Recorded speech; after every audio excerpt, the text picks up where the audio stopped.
Mark is going to open with an introduction to the Conservative Party's stance on the question. Lawrence, thank you very much. And I think this is is an important issue to tackle. And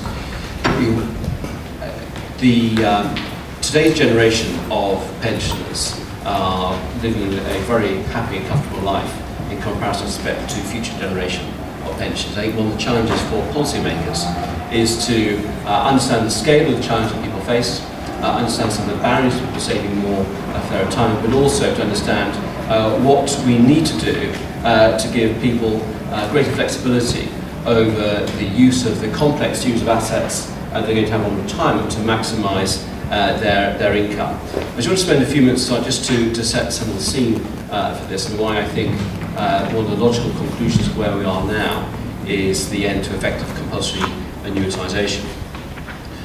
One of the big trends in pensions, and you'll know this better than me, over the last couple of decades, has been the shift from defined benefit to defined contribution schemes. And the reasons for those have been rather rehearsed, but I don't wish to go into those. But I think there are two consequences from this that we need to reflect on briefly. The first is that employees now bear the risk that their employers used to carry. Longevity risk, one of the factors behind the demise of defined benefit schemes, and investment risk have now in effect been transferred to employees. Not entirely sure anyone knows from the employee's angle whether they are now responsible for this risk and what it actually means for them.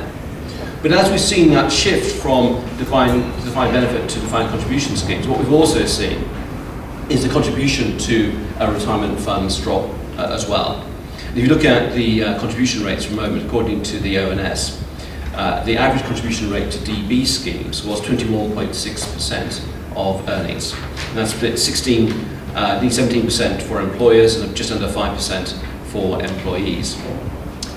On defined contribution schemes, the total average contribution is 9% of salary. And that's 2/3 from employers and 1/3 from employees. And clearly, to sustain the levels of retirement income that people currently enjoy, contributions will need to increase to schemes. But as is very clear from the shift from DB to DC schemes, this doesn't seem to be happening at the moment, and the Pensions Policy Institute have projected that contributions to pension schemes will fall from about £40 billion today to around £30 billion by 2050.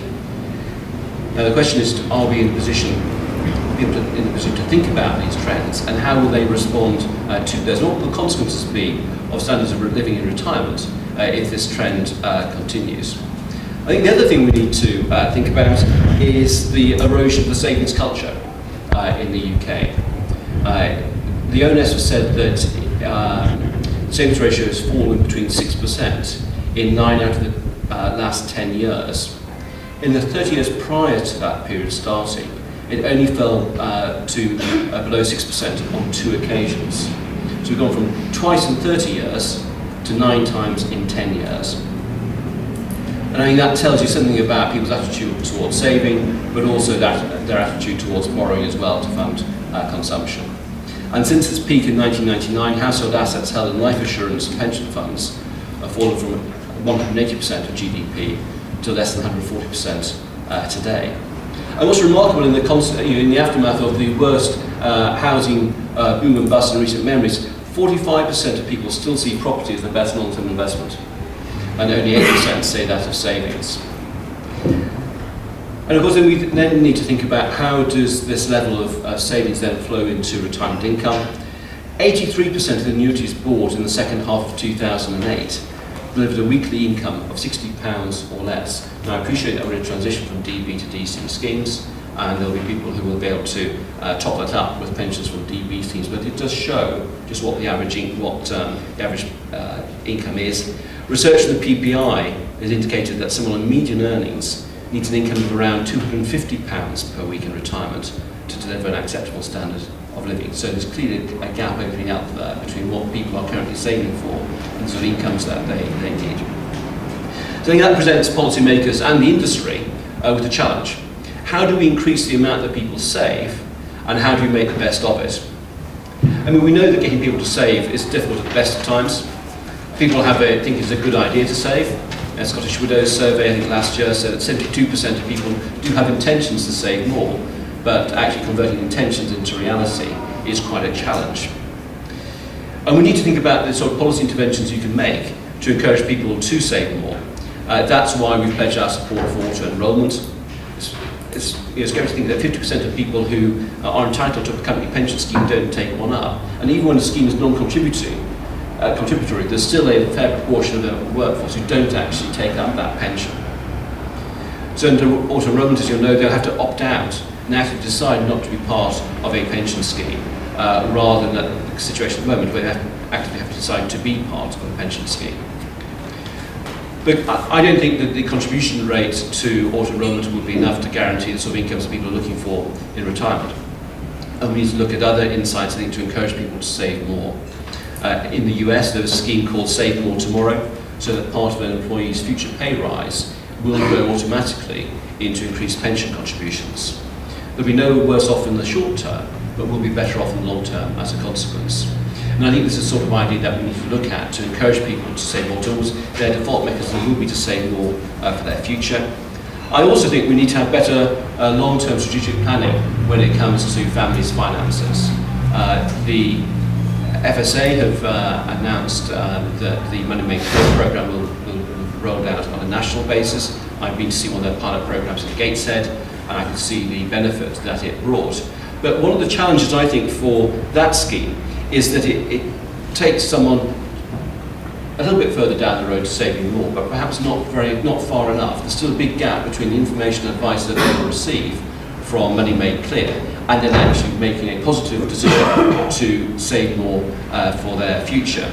And that's why this weekend George Osborne announced a new policy, a free annual financial health check for every family in the country, that takes the advice that can be given right up to the boundary between generic advice and regulated advice. We will give those families who currently don't have access to the advice, an opportunity to receive advice either face-to-face, over the telephone, or on the internet, to give them much more specific recommendations about the sort of types of policy that they should be having, but also it's not just about saving, it's also about encouraging people to manage their debt more effectively. And I think the annual financial health check will actually start to get people in that frame of mind of thinking about how much they're going to save for their future, and thinking about the amount of money they'll need to have for their retirement, and push them in the right direction about saving more. But I do think that we are going to need to look very carefully at the flexibility that people have when it comes to using the different range of assets they will have in retirement. And I think this is one of the big challenges going forward for advisors, for the industry, and for policymakers. I think increasingly you will see people with much more fragmented range of assets on retirement. Rather than having a comfortable DB pension to draw upon, they may end up retiring with significant equity in their home. They may end up with a DB pension from earlier employment. They'll have some savings, perhaps in an ISA, but they'll also have a defined contribution scheme. And one of the challenges, I think, is to make sure that advisors are in a position to give them advice on how to use these sources of assets, but also to give people the flexibility to decide when they want to draw upon those assets and at what point in their lifetime, what sort of income they're looking for, and how do they use that combination of assets to generate that income. And that's why I think it is increasingly important that we move away from compulsory annuitisation at 75 to scrapping compulsory annuitisation. Some would say that we're already in that position with ASPs, but the reality is the barriers on the exercise of ASPs are such that actually most people don't go down that route. And so we committed in the economic chapter of our manifesto, which we published in February, to scrap compulsory annuitisation. And I think this recognises that people will need that flexibility in retirement. They will need to think about how to maximise the benefit from the defined contribution pension pot. That annuitisation, whilst it may be right for a large number of people, there will be some people for whom they want that flexibility, and particularly as we move from a DB landscape to a DC landscape, those decisions will become more and more important. I think there are some issues around this that need to be resolved. I think we need to think about how we protect people against moral hazard. There is a risk that people might burn through their pension fund quickly and become reliant upon means tested benefits. And in the various private members' bills that my colleagues have tabled over the life of the last two parliaments, there has been an attempt to respond to that by ensuring that pensioners have a secure form of income that will float them off means tested benefits.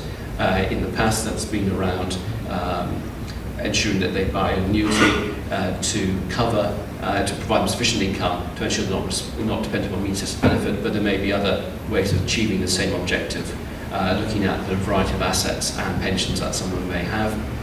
The second point is to ensure that there is an effective savings vehicle to transfer the pension fund into, one that gives the right sort of protection to pensioners, one where there's proper advice about that transition, but also to make sure that the income from that scheme or the withdrawals from that scheme are taxed, so we maintain the EET principle of the pension, so the pension or the retirement income is being taxed, but contributions and income and growth being tax exempt. I think the third point, and this goes back to the barrier that's been put in place by the government to discourage people from using ASPs, is how do we deal with the unutilised pot on death? At the moment, the effective rate of tax for ASPs is 82%, which is enough, I think, to discourage people from taking them out. But I think it does act as an effective barrier to compulsory annuitisation. And we need to look very carefully at that. But I do think the principle of recovering the tax relief given on contributions and growth is an important one. So we need to look very carefully at how we tax that unutilised pot on retirement.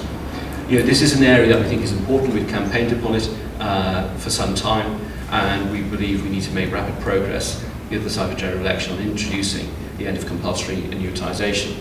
But we don't believe it is the single answer itself to tackling some of the issues around pensions. We do need to make sure that we encourage people to save more for their futures. That does require nudges in the right direction. It does require people having the right information and guidance. But we do also believe that if you give people flexibility about how they can use their pot in retirement, I think it will encourage people to save for the long term, and it will stop being a barrier to many people in putting more money aside for their old age. Thanks.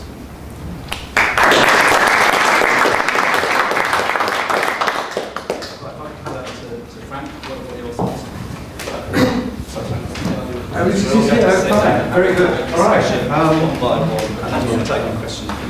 I have two proposals, or 2 points to put to you. One is not to be fooled by what I would call the Barbara Wootton syndrome. And that is that when news in the First World War came that her husband had been killed after they'd been married for 2 nights before she bade him goodbye at Victoria Station, then the telegram came to say, "We regret to inform," but it was torn at the corner. And the whole of her effort, and her mother's effort, went, "Isn't it shocking to send me a telegram that's torn at the corner?" Because she couldn't actually bear to concentrate on the main issue. And therefore, I think this whole emphasis, which you as an industry have, I know why you have it, it's a good cover for you, about we must raise financial education. And I consider crap, in that it's simply not going to affect most people. And we shouldn't, if you want to spend money on it, fine, but I don't see why it should buy you any political space for doing so. I don't think it's going to educate people whether they can make decisions about whether they should annuitise or not, because the group that can annuitise at the moment is not as large as I would like it to be. And I think we can let them get on and do that, and therefore I support Mark's proposal. I tried to get our government to do that earlier on, but they're far too timid on it. What I think Mark needs to do, should they form a government, that we obviously need human rights legislation, so that if somebody draws up a contract, that they are going to keep their funds and not to annuitise. And I'm not sure whether one should start compelling them to annuitise to the amount that we pull out the heirs with the sum that they will need to keep them on means tested benefit. That if they then badly spend their funds, they should then get back onto benefit. We've just got to actually have a law which teaches people, if they make that option, if they make a mess of it, they have to pay the price. which is that they will have a much reduced income. And the only way people will actually grow up and learn is if they have the opportunities to make mistakes like that. So the first thing is to support the proposal for annuities, to abolish the compulsorisation of annuities. Secondly, to say, of course, the reason why we go down this route of if only we could have more information, we'd all make such wonderful decisions. The truth is, for most of us, we cannot make the basic decisions about our pension, what is actually going to deliver us a minimum income that gets us off means testing. And therefore, the next radical government, even when it's cutting all over the place, would, I hope, in welfare decide that the one radical thing it's going to do is to introduce the sort of scheme that I've been associated with, and that is that you build up a funded scheme around the state pay-as-you-go, so that those who played the game and made their contributions, which may be financial, may be ones because they're carers, will get a minimum income on retirement that floats them off means testing. And that will do the following matters. One is most people will just cheer that somebody else was going to make these key decisions, the trustees, that they would raise contributions and have an investment policy which gave you that guarantee. But it would then make the proper division between the private sector and what we hold in common, because trying to provide that basic pension, the private sector is hopeless at doing it. And that's where all the mis-selling comes from, making these absurd claims about what your returns will be. So it keeps the private sector out of trouble and concentrates its efforts exclusively on the sort of ways people can save to get them way above that minimum. And it's nothing to do with the state. It's not our business to try and help you do that, other than give you this huge advantage of people knowing that you can't sell to them. But you would actually get on. It then makes a proper division between where risk should be. If it's in our interest not to pay £15 billion a year on means-tested assistance to the elderly poor, a sum that grows every year, then it seems that that risk of providing that minimum should be pooled between all of us. The risk of providing above that is up to individuals. You can't keep them in cotton wool. They've got to actually grow up and make their own decisions in this area. And my view is that most people are more capable of doing that than we give them sense for. But if you also had this minimum in place, people would know from the word go, the act became effective, that it pays to save.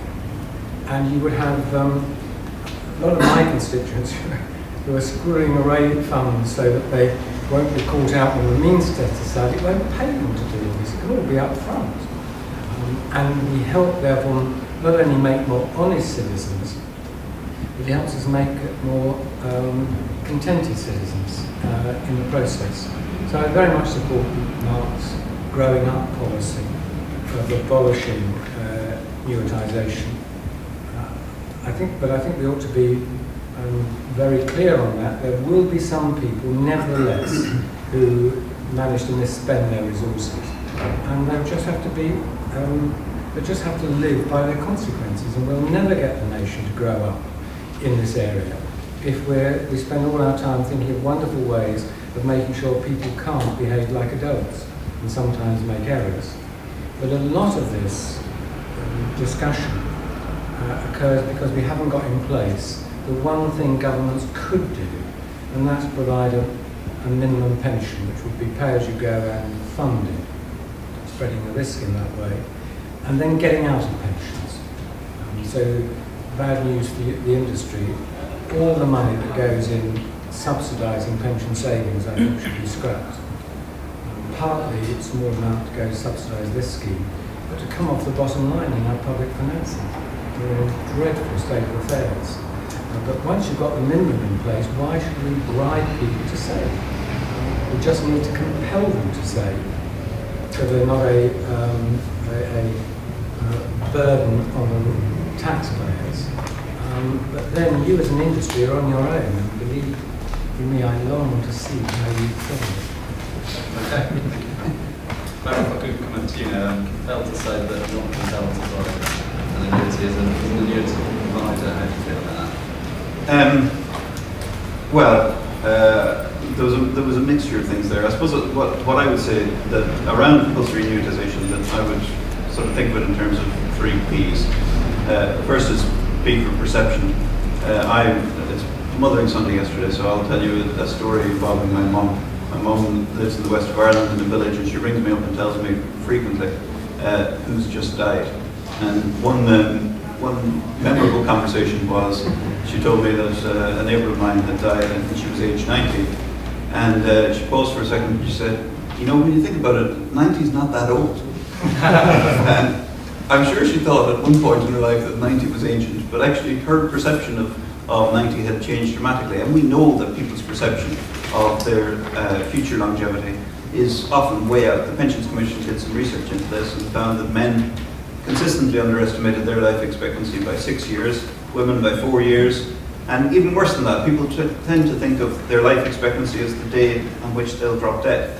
So if you tell a man on the street his life expectancy is 85, he doesn't think that there's a 50% chance I'm going to get past 85, and a really very strong chance I'm going to get past 92.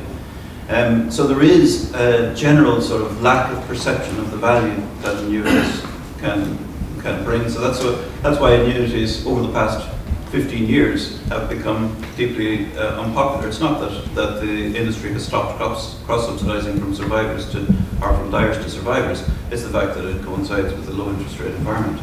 So people have changed their perception of annuities. What were considered to be very valuable products when there was a lot of cross-subsidy between people who died and people who survived, and there were high interest rates backing those products, they were actually quite popular. So it's all to do with this. Behavioural economists will tell you that it's because people apply hyperbolic discounting to payments in the future. So if you tell somebody you've got a pension fund of £100,000, but if you convert that to an income, it's £75 a week. Human nature is to recoil and think that sounds like a terrible deal. You have to be an actuary, as Peter is, to figure out that it's actually quite a good deal. See? QED. The second thing is about the principle of insurance. So if annuities provide insurance against living too long, then as a society we choose to make some insurances compulsory. So motor insurance, employer's liability, etc. We have chosen today to make annuitisation, so insurance against longevity, compulsory. What Frank is suggesting is, no, let's watch people fail. But presumably you're not going to strip them of the vote. So at some point, sufficient number of people will fail that they'll have demographic power. And experience from abroad does suggest that a lot of people will fail. If you look at the experience in Australia, for instance, where double dipping is a feature of that market. So we have to, I'm totally clearly can see the arguments both ways as to whether this should be a compulsory insurance or not. We've tended to make insurance compulsory when the fact that you've taken it out has a direct impact on me. So in other words, if you drive the streets without car insurance and crash into me, then that has an impact on me. Similarly, if you squander your pension money and then fall back on my taxes to support you in old age, then that has an impact on me. And that's been the fundamental thought behind compulsory annuitisation. So I've covered the perception, the principle. The last thing I've covered is the practicalities of it. Really what we're talking about here is a very, very small number of people. The vast majority of the population have small funds at retirement, inadequate funds, I think we'd all agree on that. And buying an annuity is the right thing for those people to do because they do not have the capacity to take on longevity risk. The reality is that the products that the financial services industry markets as alternatives to annuities at the top end of the market all have voluntary limits on the amount of money that you have to have in order to buy that product, typically about £100,000. So the industry is saying that if you have less than £100,000, then the cost of advice is going to be so high that you don't want to buy this product. It's not going to deliver you good value for money. And I think there's a real danger here that we tinker with the system, as we have done virtually every year with the financial services landscape, tinker with the system and cause a whole bunch of unintended consequences. We see, I've got about 7 million customers. A lot of these customers were built up modest funds through the through very modest levels of savings, and they're coming to retirement with £15,000, £20,000 worth saved in a pension. one of the reasons why the industry is quite efficient at setting up annuities and quite cheap at setting up annuities is because everybody gets the gain. So in other words, the customer knows that they have to convert this pension fund into an income at some point. It's just a matter of when they choose to do it, not if. If you introduce complexity in order to cater for a few very well-off people who want to pass their wealth on to future generations rather than use it in accordance with the deal at the start, which was to produce a retirement income, then you introduce complexity into that process, cost into that process, and you end up that the man on the street ends up paying for this flexibility at the top end of the market. I think we have to be really, really careful that we don't inadvertently make a change that has a huge impact on a large number of people, even if it is only by a few pounds. Peter, any thoughts in particular on how many people these proposals would affect, and also for those that it wouldn't affect, what extra freedom that would give them? Well, I agree with Barry that the number of people who are affected is relatively modest, and also is potentially quite a vocal group, which is probably the reason why we're here discussing this. And nonetheless, the principle still applies, whether it's a small group or whether it's a larger one. I'd make a couple of comments. Could I just sort of set the scene for myself? I like to think of myself being about halfway through my career. But I'm one of those lucky people. We all do.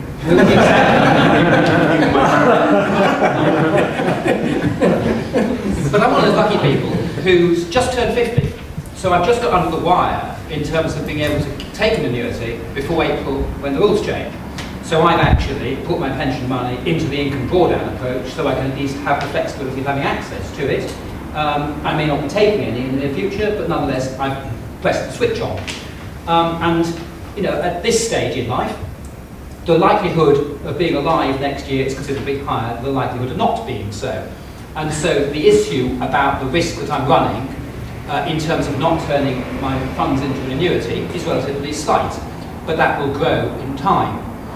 One thing I would say to the industry, though, is that when I looked at what income drawdown products are available on the market, there are some pretty grotty products with some pretty massive charges there, and I was astonished at the range of charges that were available from reputable household companies in terms of a ratio of 3 to 1 perhaps in the charges they would want to levy on me for income drawdown. Obviously, I took what I thought was the best. But it is a major challenge if you're going to have more people put potentially into a situation where they're drawing on money rather than annuitising. I've put on your desks, on your chairs, and I think, in case you want to see what I'm put out. I'm not going to bore on this, but I just think this is particularly pertinent just to draw attention to. I've put a little graph here to look at the mortality risk, the chance that I'll take my annuity today and find my relatives fine in a year's time, that I've died and I've gone and apparently wasted all that money that's gone to subsidise the people who have survived the extra year. But of course the flip side is that if I survive, my annuities become more expensive, and essentially, at most younger ages, the risks are about the same.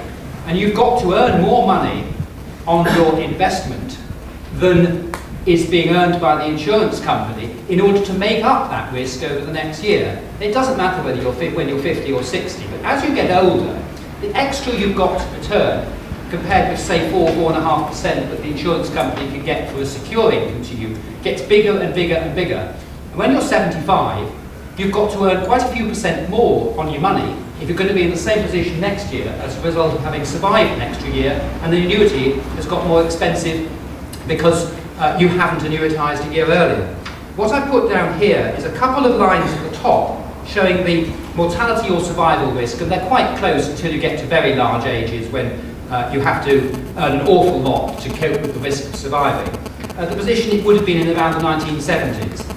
And I've drawn a horizontal line to show roughly what extra risk, extra return you've got to earn at the age of 75 on the sort of old tables that applied 20, 30, 40 years ago.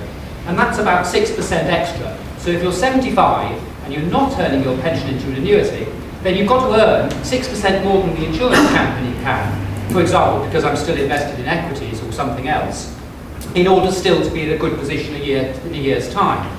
And people need to understand that if they're going to defer their annuities. And I'm concerned that people are educated or even perhaps informed that if you survive another year, your annuity is going to it's going to be more expensive, you're going to need to earn this much money in order to do so.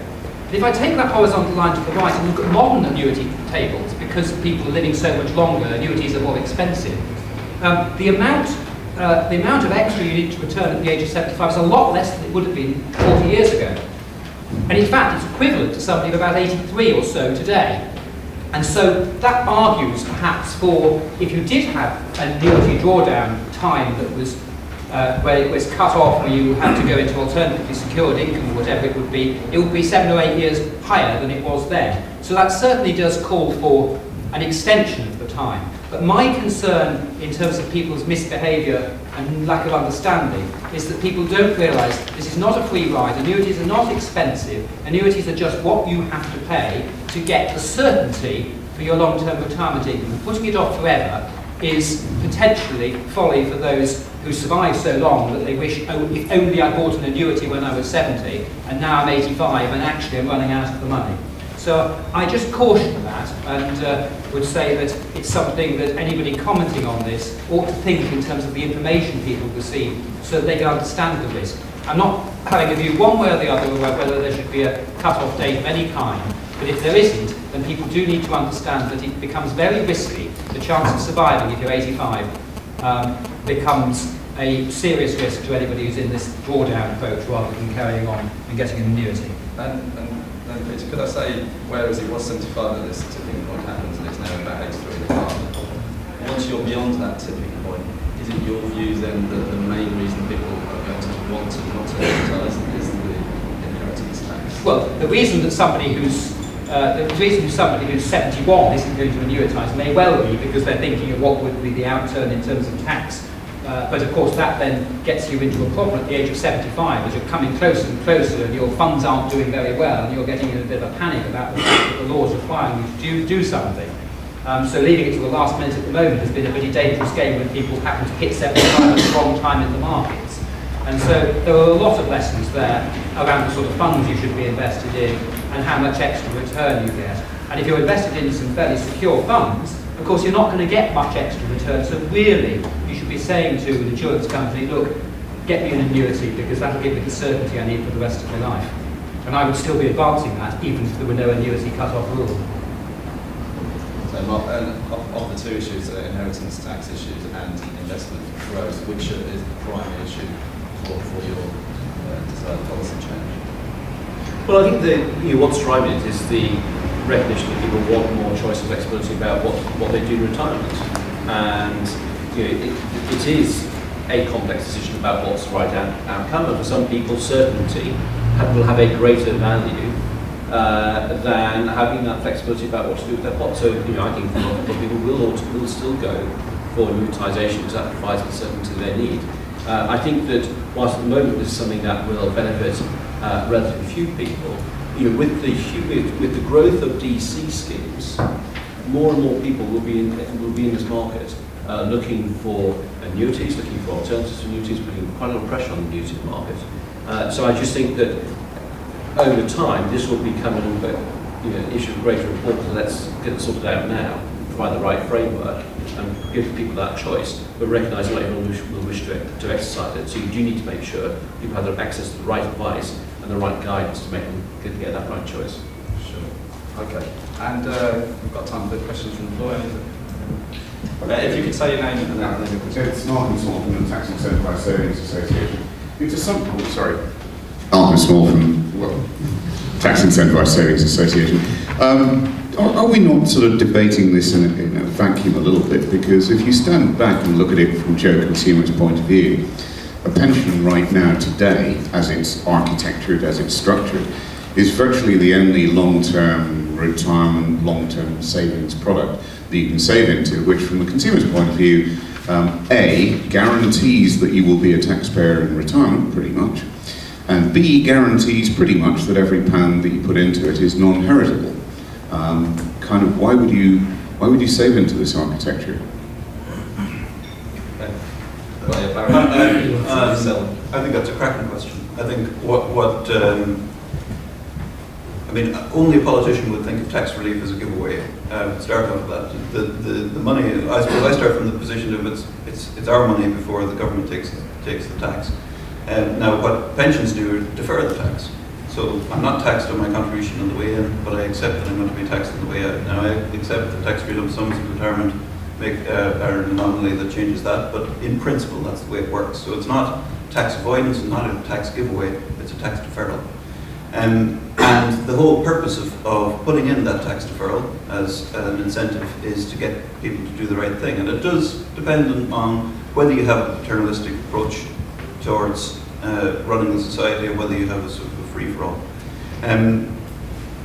I agree with the premise of the question that there are, the waters have been muddied by other tax-preferred vehicles. So ISAs, for instance, for basic rate taxpayers, they're arguably better off saving in an ISA because it gives them more flexibility and similar tax breaks depending on what they choose going forward.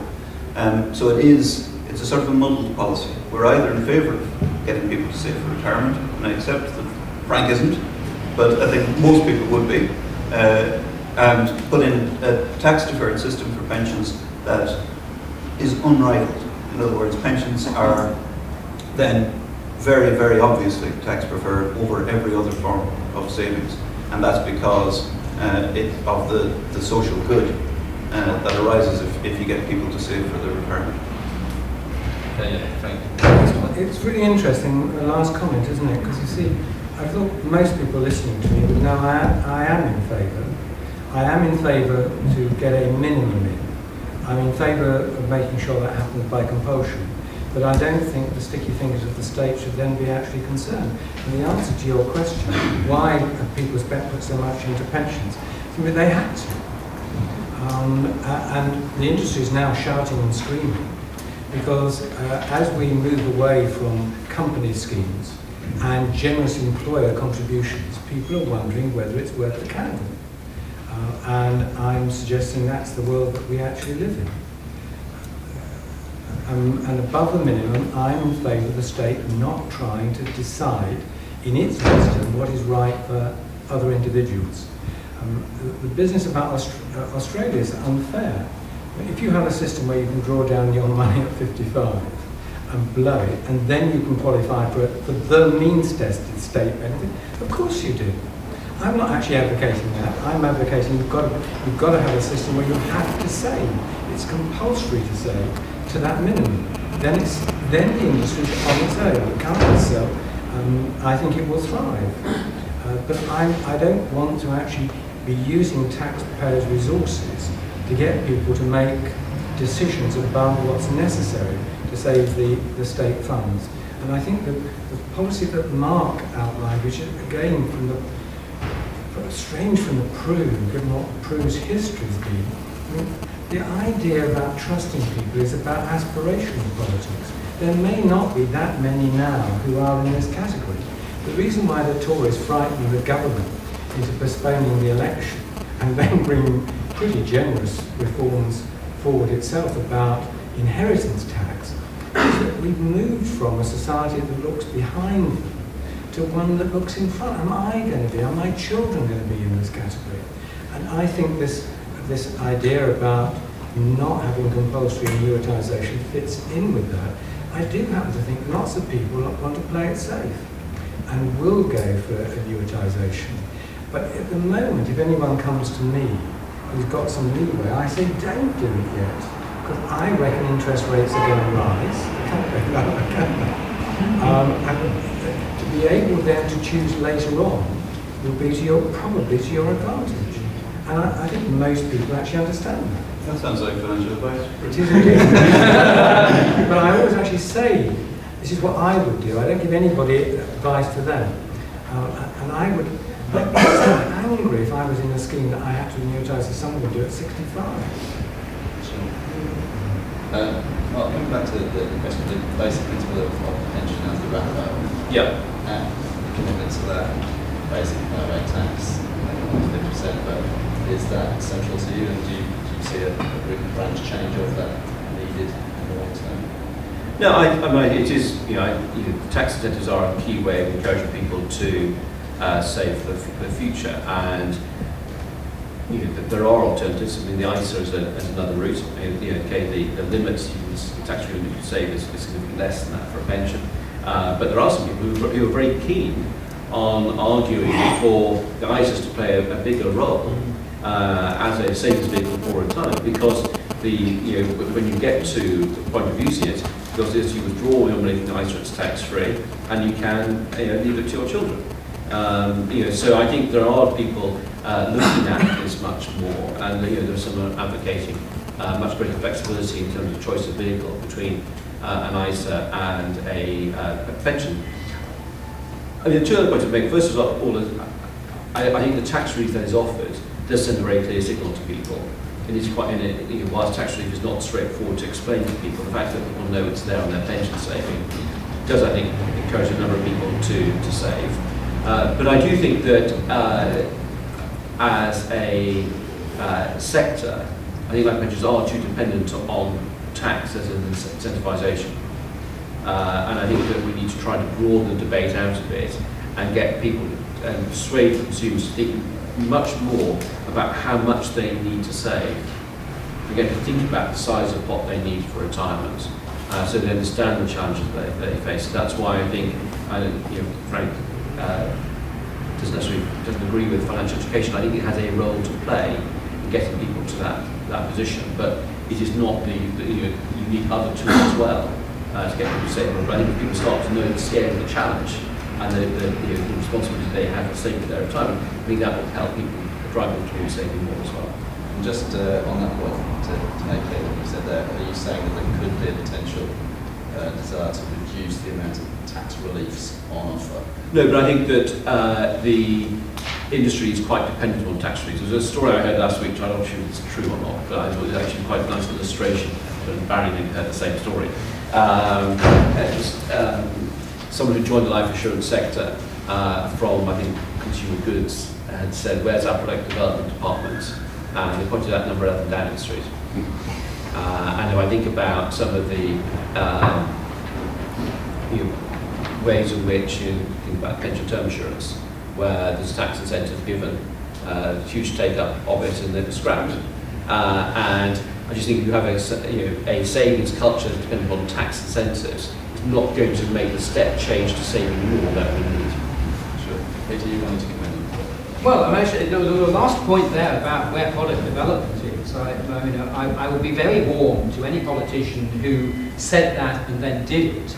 But I fear that there are always going to be politicians and their civil servants whose jobs depend upon them creating new edifices which the rest of us then have to follow, which is a great shame. Every time a new government comes in, it seems to be wishing to, we've got something called PEPs here, let's respray them with a nice new name and relaunch them because we're in charge of product development here now. Would that were not the case. Past experience does not make me hopeful that any government is going to be liberating us from the fiat of government and replacing it with our own desire to develop products that fit the market. Question from William. David Robbins from Towers Watson. A couple of conceptual points and one tactical point. The conceptual points are,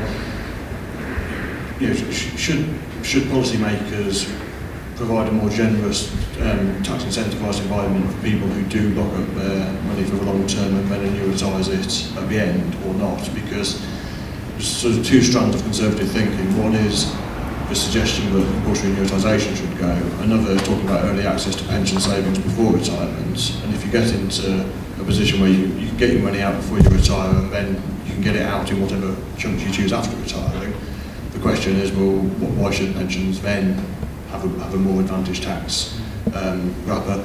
I was wondering as well if we'd had in, say, 2007, 2008, a substantial part of the UK pensioner population reliant on non-annuitised defined contribution pension savings for a substantial chunk of their income, what political pressures there would have been on the government to bail them out. And, Frank was very open that if you made the decision, you've got to live with it. But there's a question of whether they'd accept that.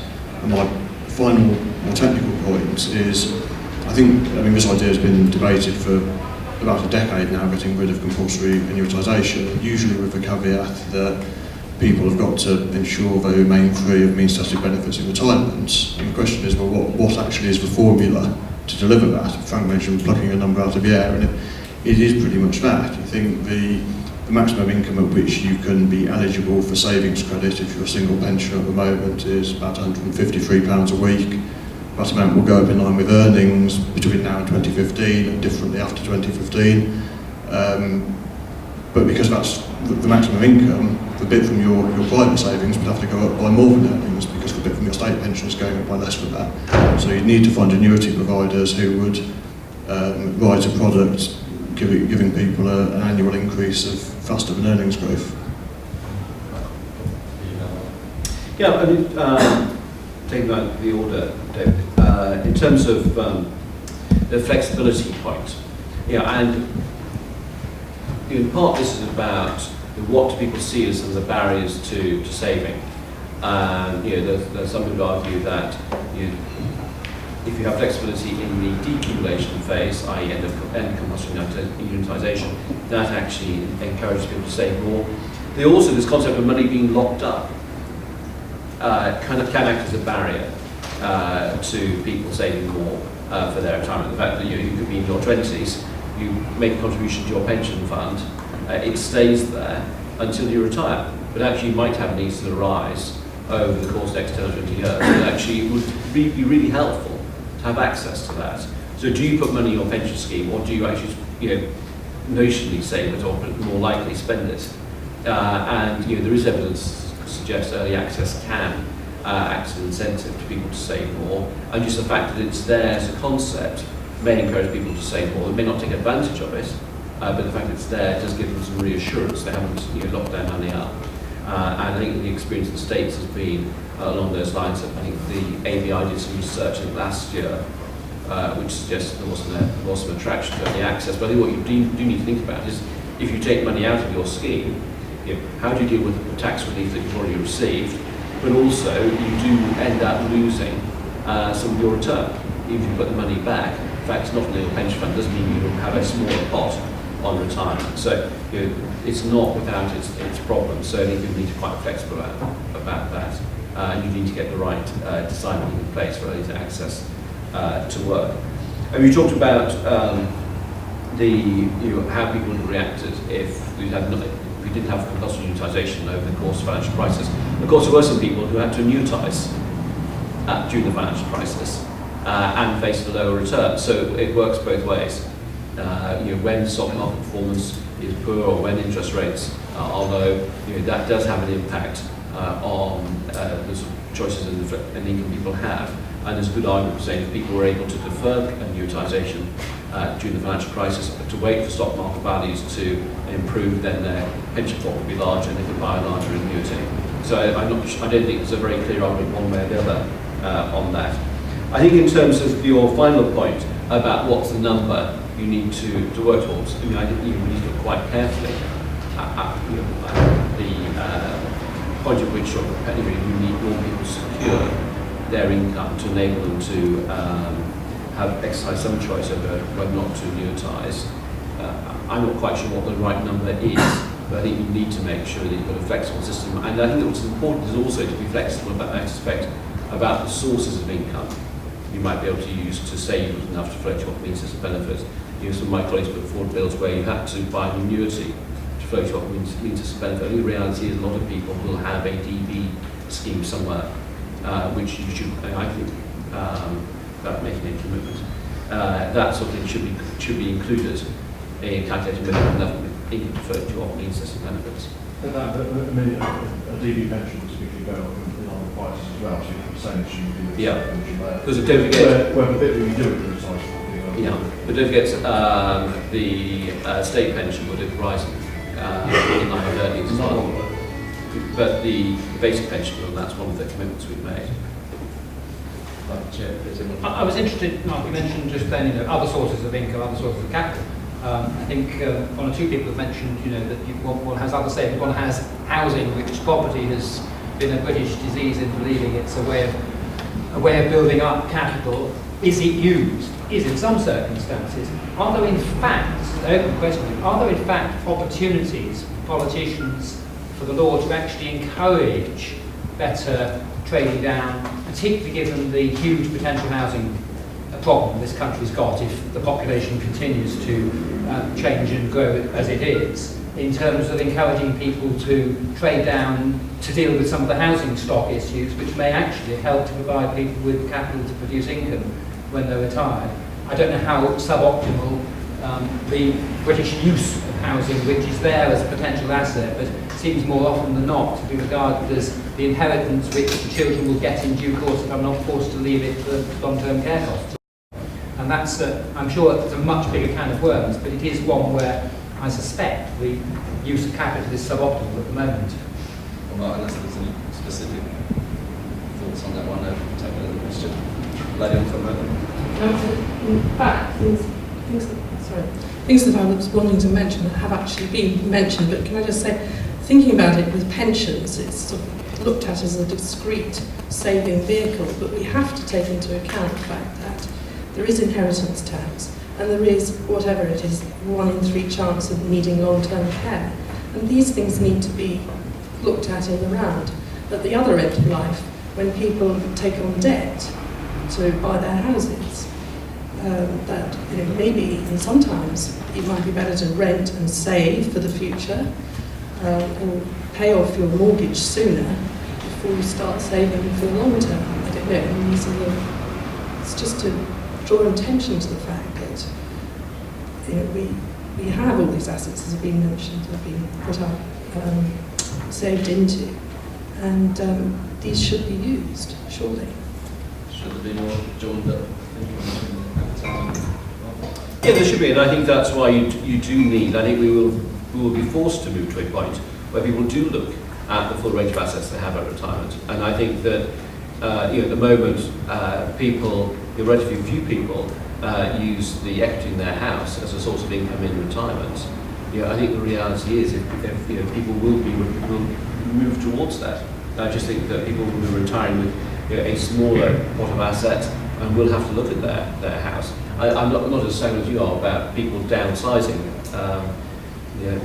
My mother and my own mother's Sunday story. My parents-in-law live in a 4-bedroom house. There's only the 2 of them. And, family members don't tend to say, but they are not going to move, and that's the reality of it. So maybe it's optimal, but there's emotion as well as rationality in housing. But you will need to think people need to find better ways of accessing equity in that house. I think to supplement their income, and to think about the challenges of long-term care as well. How can you insure yourself against some elements of the cost of long-term care as well, which is what we've proposed. And Frank. Well, I can't be the only person who's all their friends are not downsizing because they're actually improving their housing conditions, but having smaller accommodation, so they can actually help their children into the latter. And because it's a tax-free operation, we've got a regime which actually encourages that. So I'm sorry I'm the only one who believes in the market here, but I actually believe we should not interfere with the market working. The second thing is to make a real distinction between pensions, which practically all of us will actually draw, and long-term care, which maybe only 1 in 6, 1 in 7 of us do. And therefore I think for pensions, savings is part of the solution, because in our political culture, investments are more likely to be non-interfered with than taxpayers' pledges. What's going to happen in 20 years' time under pay-as-you-go schemes? But given the distribution of income, it's going to be hard enough to get people to compulsorily save for that minimum without trying to get them to save also for long-term care. Long-term care seems to me a proper product for insurance, whether it's a collective one or whether it's a private one. But I don't think we want to try and get people to save for their long-term care. I think we ought to think of this. I probably won't need it.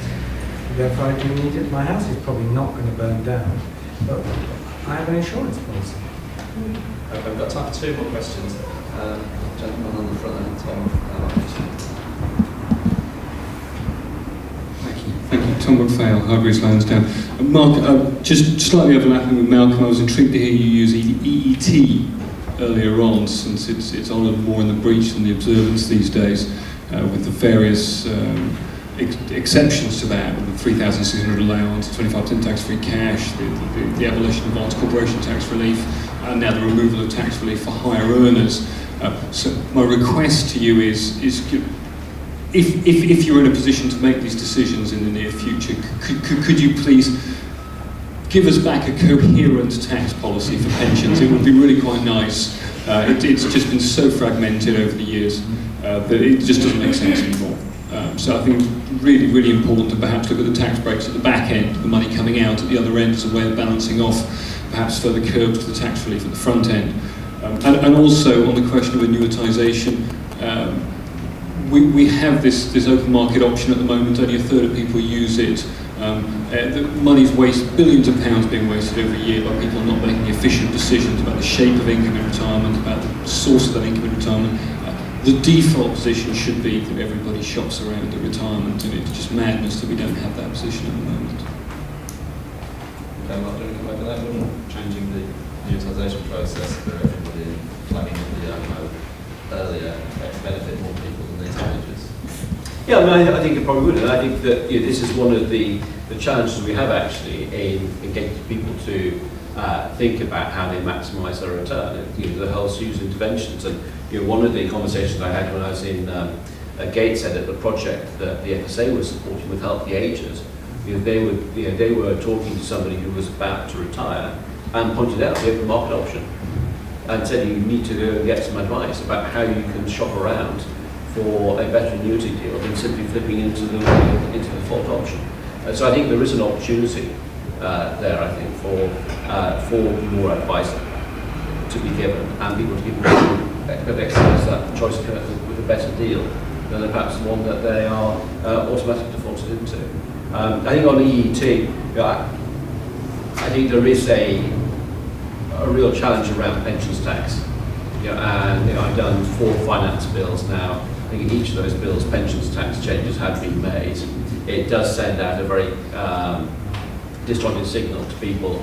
And I would go back to, I think, Frank's point, governments are much more likely to fit around tax rules than impact upon your investments. But it does send out a very mixed message, and even though some of the tax changes might be relatively small, affect relatively few people, the headline is, pension tax changes again. And that, I think, again, just discourages people from saving more. We should aim to have, and stress a more stable tax regime. Sure. Did that ask a question? Tim Loynick, London School of Economics and Policy Exchange author, currently finishing off the next Policy Exchange paper on retirement, which will be out this summer. When we look at defined benefit retirees, we don't find thousands of them saying, oh, the problem with my defined benefit pension is I don't have any flexibility, I'm forced to take this standard monthly payment for life. In fact, I've never heard a defined benefit pensioner say that, which makes me think that with the exception of a handful of high net wealth, financially sophisticated individuals, of whom I guess about a quarter are in this room now, nobody cares about this stuff, and that if we're serious about the problems of pensions, they're at the opposite end of those who are in low pay, saying all of the money they put aside seized back by the benefit system, and not at the top end. So I wonder whether we're just missing the point this lunchtime.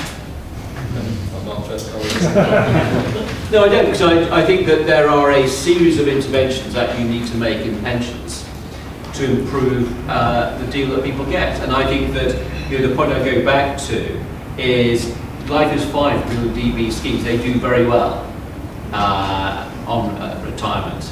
And the figures on contributions give a flavour of that. The average contribution rate of DB scheme is 21%, and it's only 9% for a DC scheme. I think there will be people who will get to retirement in a very much worse situation as a consequence of DC schemes.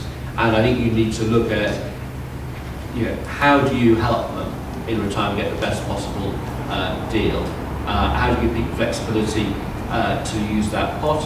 How do you give people flexibility about building up their pot? So I just think there are a whole range of interventions you need to make. This is one, and you can have a top, you can have a lunchtime seminar every week on different aspects of pension reforms, and still not within a year deal with a full range of initiatives that you need to take, I think, to get this right for everybody. The reason why we're discussing what we are is we were asked to come along and discuss this. And those of us who are grammar school boys and girls know perfectly well you only got on because you answered the question, not because you answered a question that wasn't on the paper. But I agree totally. I've been trying to, within the sort of rules of the game, say there are other things which are of more substance that we should do on pension reform. And if I was an advisor to the Tory party, I would say one of the things I would do is scrap the personal delivery authority, because that's the big next mis-selling vehicle that's coming down the track to hit us. It just seems to me to be a sort of appalling prospect. So I'm with you that we can't tell 40% of the population whether it pays them to save or not. It's the most hideous situation that we're in. That's why I advocated that longer term reform at the end. But I do think where information is relevant, the point which you were talking about is highly relevant for people to have information. I'm much more sceptical about this sort of group therapy that we should all have financial education. It goes above most people's heads. But when they're actually presented with choices, people do need lots of help about what the best option, given their circumstances, might be.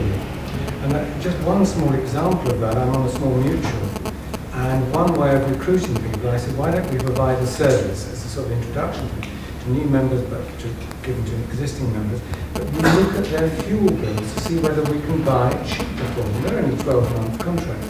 And the other non-executive directors all came from Mango, which is the electricity company. And oh, no, that's all. So we started with their bills.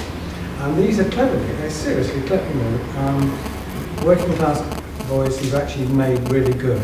And the first one we say 300 or something. The next one 400 a year. And these are people who are highly intelligent, who've never actually got down to looking at what the best buy was. And I'm sure that's where people have to make choices at retirement. And that is a relevant service to provide. That is different from it's good to have a nice life and do interesting things and learn about financial education, by all means. But it doesn't go to any root cause that we've been discussing today. Thanks, Barry. Final word. Yeah, I suppose I agree with the premise of the question. I think the idea here that this is going to transform the pension system, or sorry, any idea that this would transform the pension system is obviously nonsense. What we have to make sure, though, is that we don't go in for what we always do, which is tinker with the system to cater for to deal with the very top of society in terms of earnings, and ruin it for everybody else, because we actually have a system that works reasonably well for the vast majority of people in terms of annuitisation of retirement, and it's in the state's interest that they convert their retirement savings into life, because of their it safeguards the possibility that they'll fall back on the welfare state. I would reiterate that I think we tinker with that at our peril. Yes, flexibility. I think one or two panel members have listened to the industry a little bit too much. We sell flexibility as being a fantastic feature. Actually, if you ask customers, people who buy our products what they want, Frank's right, they want to be told actually what's the best choice for them. And actually, time and again it comes back from research that people don't want flexibility, because flexibility is additional choice and it confuses them. Yeah. And then the response to complexity is, I need to seek advice, which is expensive. So we have to be really, really careful here that we don't throw the baby out with the bathwater. Let's make sure that if we want to push out the age, so for instance Peter's analysis suggested that maybe 75 isn't the right age, maybe it should be 80 or 85. That, to me, sounds like a much more sensible and proportionate response to this issue, rather than chuck out the whole system and have a free-for-all. Well, I think my final thought is keep it simple if we can, but make sure people have information they can understand, not necessarily advice, but clear information that is transparent to them.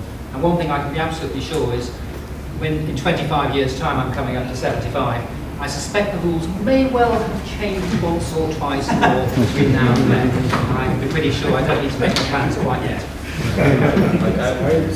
Well, we have some consensus on that going, but how much more change beyond that remains to be seen. But thank you all for the learning today, and thanks for the questions from the floor.